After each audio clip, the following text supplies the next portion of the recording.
Hi there, Cheryl Lynn here with Joyly, and I could not be more excited to have this little conversation with Sandra Dee Robinson. And you are in Texas today, am I right, Austin? I am in Austin, Texas. That is true. Glad to be here, though. So let's get right to it, Sandra. You are on the board of directors for Joyly. You have been throwing out most amazing ideas to create people. Ugh. Okay, one more time. 5, 4, 3, Yep. 2, 1. Hi there, hi. People know me. This is not what we're doing. Good to be here, Cheryl Lynn again in Joyly Studios with Sandra Dee Robinson. And we have a very special conversation to have with you today. And it's all about the Global Joy Symposium set for December 6th through the 10th, afternoons Eastern time. And you can go to our website to get all the details. But the point is, Sandra and I have been working together for a while. She is in Austin, Texas, and she has a beautiful farm that I visited. And when I came out, I sat you in your chair of joy in the barn, and we had the most exciting day. So tell me a little bit about that experience for you. Wow, gosh. First of all, you brought your chair because I discovered that I have more than one. I have two chairs of joy after our discussion. I'm like, well, I actually have two that I go to, one inside and one outside. So there's that option for people, right? But what I loved is that you brought this gorgeous chair in, and it was such a luxurious chair that is in my favorite place at the time, right? Which is my barn where my horses are. That is my place that I go to feel peace. And then there's the chair of joy. So now it's joy and peace. And what an awesome experience. I think of it almost every time that I walk in my barn. I look at where that chair sat. And then we had the pleasure of having other people come and go through that experience of the chair of joy actually in that same area in that barn. And it was such a blessing to see that. So I heard you say you have two chairs of joy, and I think one's out on the rooftop or in your patio, right? That's a hammock. Is that right? Yeah, it's actually we have an adult treehouse that's above the above the arena in the field, and that's where we have a hammock up there, and that is the best place for me to go and just find joy. It's almost there's something about I think when you find that chair of joy, whatever it is for you, that even just walking up to it and looking at it will then create this sensation in your body that you're going to be receptive and open to feeling even more joy than you are currently feeling. I think it's just an automatic, almost a thing that happens in your body that prepares you to invite more joy. It's fantastic. So we had this conversation earlier that I think that people are 100% ready to hear this conversation. They they have put joy on the back burner for so long, for so many years, and this busy, crazy, chaotic, stressful life is no more. And I think we are all on the same plane with that. We really, really get that. So why don't I just ask you to invite everyone in to come listen to you moderate at the Global Joy Symposium? The Global Joy Symposium is going to be absolutely fantastic. As you said, Cheryl, it's obviously it's needed. And I say obviously because of everything that this world has been through in the last year and a half, almost 2 years, all of the chaos, the upheaval in so many different ways, from natural disasters to pandemics to just this sense of really coming back down to what really makes life feel rich. And I think we have moved past the moments of happiness because they're fleeting. The idea of joy is actually it's foundational for good relationships, for good work experience, for creativity, for efficiency. It's really the foundation for an incredible life. And I think as we're looking for what is my life going to mean, I know so many people are searching for that. There's a mass exodus of a lot of people from corporate world because they want to go off and do their own thing and make sure that that mark in between the two dates on their tombstone actually stands for something. The way to do that is to be able to find that time in the present moment, find that joy, and have all of that creativity and just that positive, if you want to say positive vibration available to you more readily than perhaps we've had it in the past. The stress and everything, the overwhelm you referred to is really something that can get us down and prevent us from being able to do the things that we're designed to do. So I think the time for joy really is now. And I think that's important, not just for individuals. I think it's important for leaders and communities and companies to actually understand the value that this actually will have. Oh my gosh, so well said. You must have been on TV once upon a time. Oh, here and there. So why don't we end with you telling everybody a little bit about your lifestyle? Because I know you, and you always have this exuberant, radiant smile on, like you live joy. It is a lifestyle for you. So tell everybody what that looks like for you on a daily basis. Oh, on a daily basis. Well, I just posted on this actually. On a daily basis, I get up, I have quiet time, which I sometimes have to force myself to. We were speaking about overwhelm and my to-do list. I referred to it as being an invisible toddler in my brain yelling and screaming for attention in the morning. And just like I would with a young child, I have to tell it lovingly and gently that I will get to it in a minute and actually separate that time to sit in my chair of joy a lot of times or in my quiet space in the morning, and I connect to God, and then I prepare and start my day with some planning and things. And intermittently throughout the day, when I start to feel that anxiety and that anxiousness, I think it's important to be really in tune with your body to be able to tell when you're starting to get that verge of anxiousness before you get over what you can handle comfortably. When it comes to the stress meter, take yourself out and find that joy, whether it's sitting in your chair of joy, which would be a great idea. Do that multiple times a day, or find something, an activity that will raise you back into that joy that you experienced in the morning for your first time whenever you were sitting in your chair. And that's kind of what I do. I make sure that if I start to feel that anxiety, that as hard as it may be, I push myself away from whatever it is I'm doing and I go play with my dogs, to raise that level of joy. And I call a friend, or I do something that's going to lift me back up so that I can then go back to my tasks and be much more productive. Absolutely. And I like the point that you brought up that we all get to experience all those emotions all day long, whether it's Mhm. anxiety or worry or stress or anger, or fear, sadness, guilt, shame. Like that's just part of our day. It doesn't mean that like, oh, something's wrong with me because I'm not joyful all day, right? It's how you weave in and out of that and activate every moment with the joy philosophy or with the practice of taking time to sit on your chair of joy. And by the way, do you not have a chair of joy on a horse? Well, yes, always. And I was going to say what you're saying. We do these exclusive retreats for female leaders, and now we may be actually looking at doing them for organizations, so it'll be men and female. But up until now, it has been for female leaders. And the one thing that I've discovered is that when you tap into joy, as you said, weaving in and out of joy is actually something that we refer to a lot as emotional regulation. So instead of getting to the point where I said you're past your comfort zone, you can't handle the frustration, the anger, the shame, the depression, whatever it is that's coming on, be able to actually regulate that and return to joy before you get yourself into a spiral.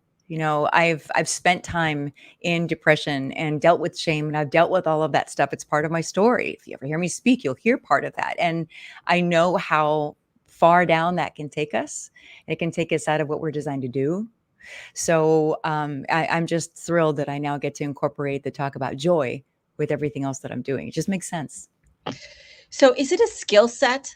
Do you think that what you just described to regulate emotional well-being, is that something we have to learn? And if so, is it a process? How long does it take? That's a great question. I thought so. You must do this occasionally. It is a skill set, and I don't want to say that to scare people away and think, oh no, there's something else I have to learn. But it is a skill set. It's developed by doing it over and over again, and it's not a particularly uncomfortable experience. It's actually a lovely experience to be able to be in control of that, to be able to tap back into joy. There's nothing really hard about it once you just devote a little bit of the time to it, and then the more you do it, the easier it becomes. So it's like any skill set. It's like any sport. It's like everybody always says, like driving a car, but it is like that, where it just becomes kind of automatic, where your conscious is maybe able to drift in and out of other things, but your subconscious is staying in the mode in which you are programmed at that moment, which may be driving your car, you know. So the Global Joy Symposium is really just for that, is to start to get people to turn on to hearing what the skills are required to keep the joy Yes. conversation up high. So Yes. again, we want to invite everyone, Sandra and I, to the Sandra Dee and I to the Sandra Dee Robinson and I to the Global Joy Symposium on December 6th to the 10th. It is going to be wild. We are going to hear the most incredible stories from people from all walks of life, not just, top dog thought leaders like yourself, who are pretty amazing and are pretty worldly, but also people who are in it every day. They have the corporate grind, they have, small children. And so it really affects and impacts everyone, this conversation. So we truly welcome everyone to come listen in. And I think this is one of those experiences that at the end of it all, you will not just walk away with a feel good, you'll walk away with actual steps to be able to create and raise that level of joy that is in your life. And like I said, that's where I think the richness comes in. That's where the richness of relationships is built, when you're coming from that place. And to be able to build the life that you're designed to, the life that you want to have, it's so much easier when you're in that state of joy. There's something much more charismatic and magnetic about somebody that is coming from that place. So no other reason. There you go. Thank you, Sandra. You're welcome. Sorry about the phone. I turned it off, but it still rang through the computer. It's okay. So my bad. That's how we have editing. It's all good. Okay. Man, we couldn't have been more careful. What do you mean? All right. We were like switching. All right. So that was good. I don't know if you can remember any of that, what you just said, but can you say I don't know. I have an open anja, I've been told by my woo-woo coach, right? And so that I go, what does that mean? Because it means you say fantastic things channeling, and then it just disappears. I'm like, that's it. That's what I do. Because my clients will even say, I'm going to ask you one more question. Okay. You're on a roll. Just going to take a deep breath and we're going to keep going. Keep going. Am I bright enough? I look dark. Okay. What do you think? Is it too bright? I'm going to start. No, I think I look dark compared to you, but that's probably just because you're sunshiny and my light has changed. Maybe move the camera just a little bit, because here I think what's happened is the light's coming through this window now. Hang on a second. Hold on. Let me just close this and see. I'm so attached. You're not going anywhere. Here's a woofer for you. Oh my word. Okay. Oh my gosh, I feel like a dog on a leash. All right. I don't even need two headpieces, two head earphones. I'm just going to do this. Okay. A little better? A little brighter? Yeah.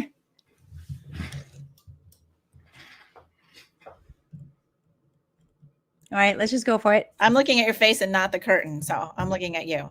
Oh, good. Okay. So I'm going to go out and you are going to tell the world why we want this. 100% of us cannot wait to get this skill set. Talk about the skill set. Talk about how you wake up and go to sleep activating joy, and it's okay to feel shame and guilt and all of those things. So whatever you want to say. So World Joy Symposium. Did I get it right?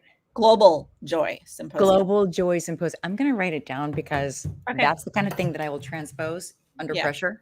Yeah. Under pressure. There's no pressure here. I know, but still. Global Joy Symposium. December 6th to the 10th. Yeah, say it like that. Global Joy. Global Joy Symposium. 6th through the 10th. All right. Ready? Yeah. I'm going to put a timer up. How long do you want this to be? I'd be good for 30 seconds. And you're like, 2 minutes. I'm like, okay. Compromise with a minute 15. That's whatever fine. you want to do. I'll just try to keep an eye on it. So it's just all about your smile, your energy, and it's a special invitation to our friends. And we can do it again if you screw up. No big deal. All right, ready? Okay. Mm-hmm. Hello, I'm Sandra Dee Robinson, and I would really, really, really encourage you to join me where I will be moderating the Global Joy Symposium, December 6th through the 10th. And the reason that I think this is so important is not only do we feel like we need this on the globe. Let me start a second time because I used words that I don't like. No problem. You did the great, but do it as many times as you want. Need. I use the word need and such. I don't care for that. So just for myself. Mm-hmm. Okay. Hello, I'm Sandra Dee Robinson, and I am here to invite you with great enthusiasm to the Global Joy Symposium, December 6th through the 10th. I'm going to be there moderating, and I will be standing with incredible speakers and thought leaders. And aside from all that, you're thinking, so why should I be there? What is in it for you? Let me explain something. We are focusing on joy. And yes, it'll be the holiday season. Most people think of joy at that time, but we are really, really wanting to encourage you to find the skills and the tools to be able to raise that level of joy in your life all the time. So that it's not just intermittent happiness. It's actually this foundation of joy that you take into your family life, your community, your workplace.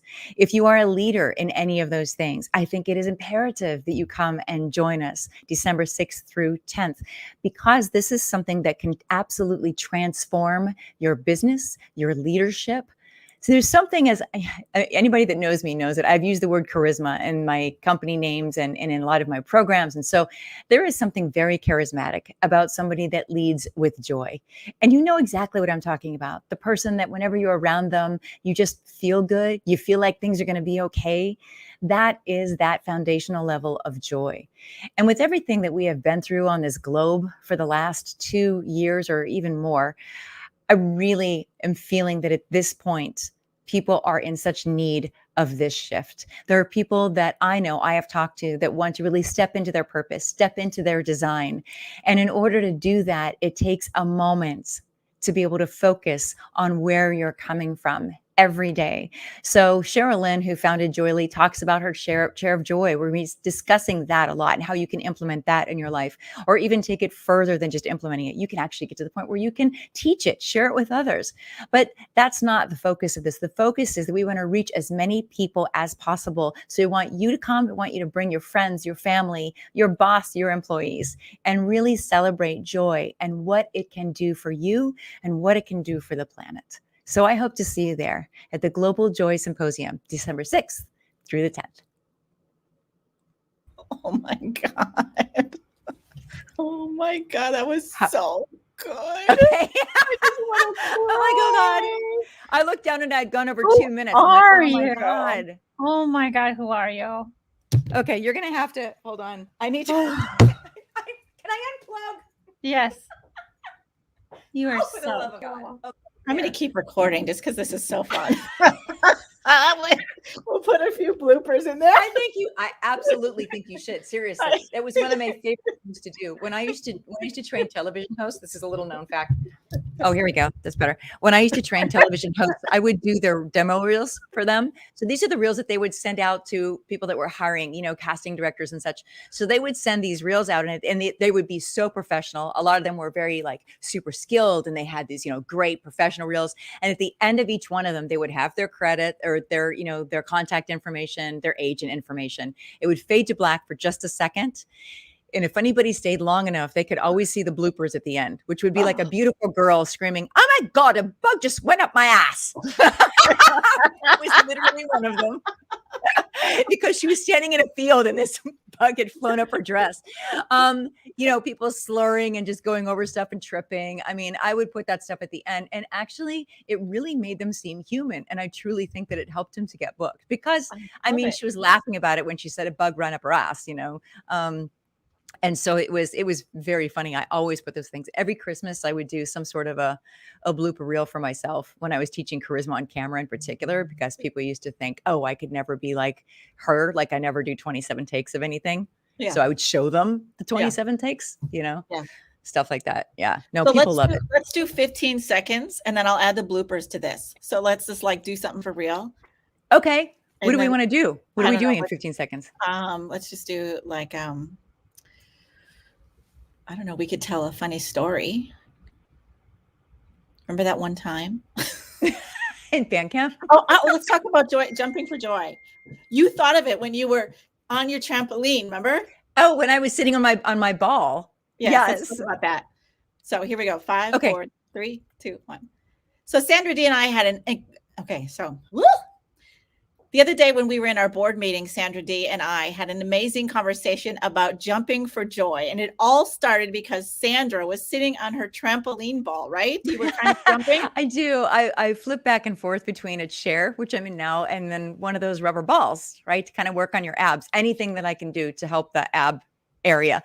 So yes, I was bouncing up and down, and Sheryl, you said, "What are you doing? What are you bouncing on?" And then Jeffrey Hazlitt is the one who said, "Jump for joy." And then I said to you, well, why don't we just come up with an event called Jump for Joy and in pair with skydiving? So how extreme and fun is that? So speaking of extreme and fun, stay tuned because we're going to show you some of our ins and outs and bloopers of our conversation. But stay tuned for Jumping for Joy because I can't wait to whatever that's going to be, presenting that to the world. So that's so funny. Oh, I'm having too much fun. Now I got to take my jacket off. Okay. Okay. Let's both do that. Hell with this crap. Hold on. That's so funny.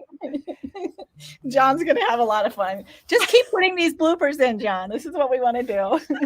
Let's get her here already. There's nothing like, smiling your way through the fact that there's sweat dripping down between my boobs. It's totally fine.